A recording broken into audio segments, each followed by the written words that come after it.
Pliny the Younger to the Emperor Trajan. Uh, Pliny the Younger, governor of Pontus and Bithynia from AD 111 to 113. We have a whole set of exchanges of letters from Emperor Trajan and a variety of administrative political matters. These two letters are the most famous, in which Pliny the Younger encounters Christians for the first time. Okay. Pliny the Younger to Emperor Trajan. It is my practice, my lord, to refer to you all matters concerning in which I am in doubt. For who can better give guidance to my hesitation or inform of my ignorance? I have never participated in the trials of Christians, therefore I do not know what offenses it is the practice to punish or investigate, and to what extent. I have been not a little hesitant as to whether there should be any distinction on account of age or no difference between the very young and the more mature, whether pardon is granted for repentance, or if a man has once been a Christian, it does him no good to have ceased to be, whether the name itself, even without offenses, or only offenses associated with the name, are to be punished. Meanwhile, the case of those who have denounced to me as Christians, I have observed the following procedure. I interrogate those to whether they are Christians. Those who confess, I interrogate a second time and a third time, threatening them with punishment. Those who persist, I order executed. For I have no doubt that whatever the nature of their creed, stubbornness and inflexibility, obstinacy surely deserve to be punished. There were others possessed of the same folly because they were Roman citizens. I signed in order of them for them to be transferred to Rome. Some accusation spread usually happens because the proceedings going on and several instances occurred. An anonymous document was published containing the names of many persons.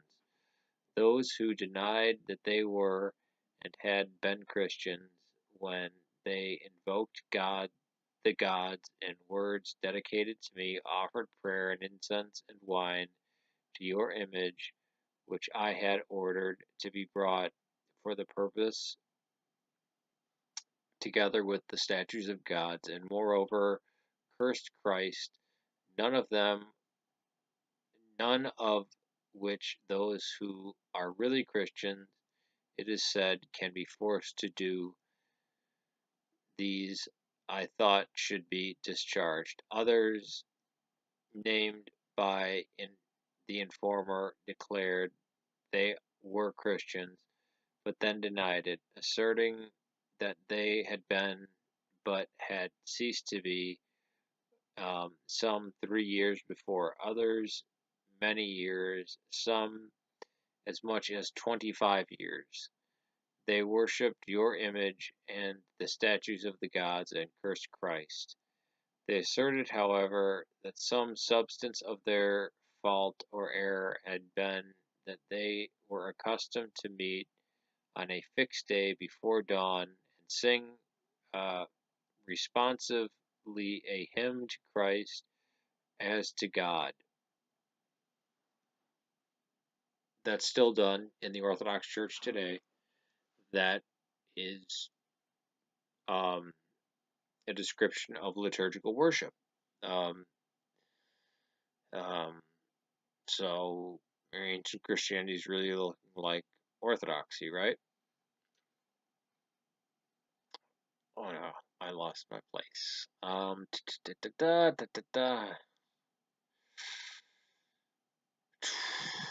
Sorry about this, folks.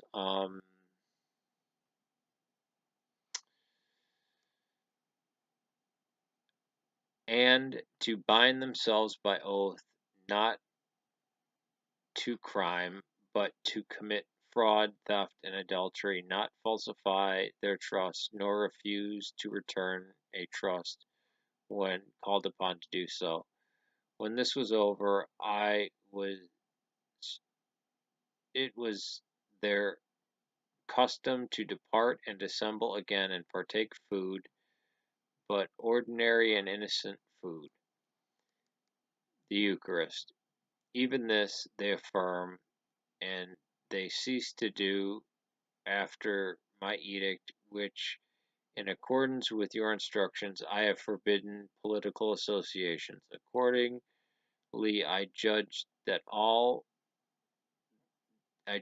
it all the more necessary to find out what the truth was by torturing two female slaves who are called deaconesses. I discovered nothing but depraved excess superstition. I therefore postponed the investigation and hastened to consult you, for the matter seemed to me warrant consulting you, especially because the number involved, for many persons of every age, every rank, and of both sexes, are willing to be endangered. For uh, the contagion of this superstition has spread not only to the cities but also to the villages and the farms. But it seems possible to check and cure it. It's certainly quite clear that the temples which had been almost deserted have begun to be frequented and establish religious rites long neglected.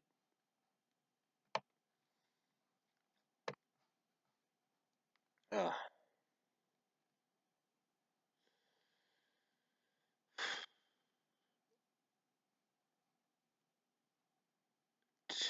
Long neglected are being resumed, and that from everywhere sacrificial animals are coming, for which until now very few purchasers could be found.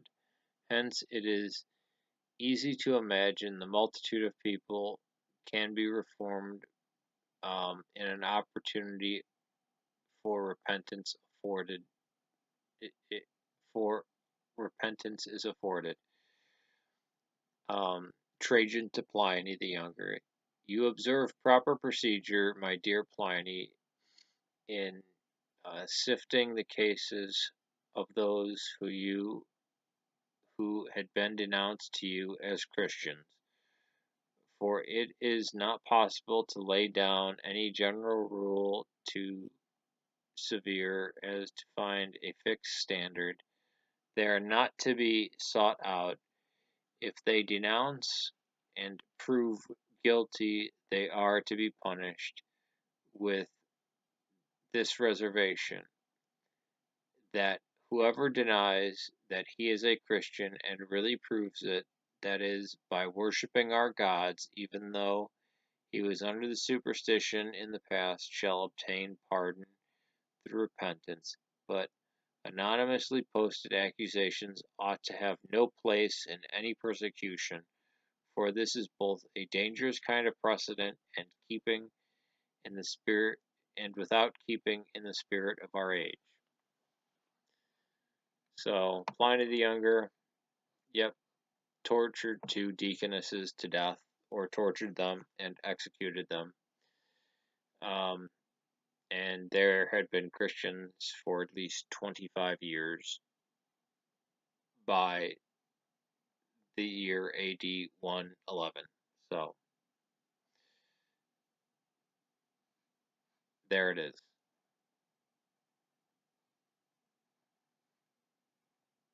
Now, would Christians make something like this up?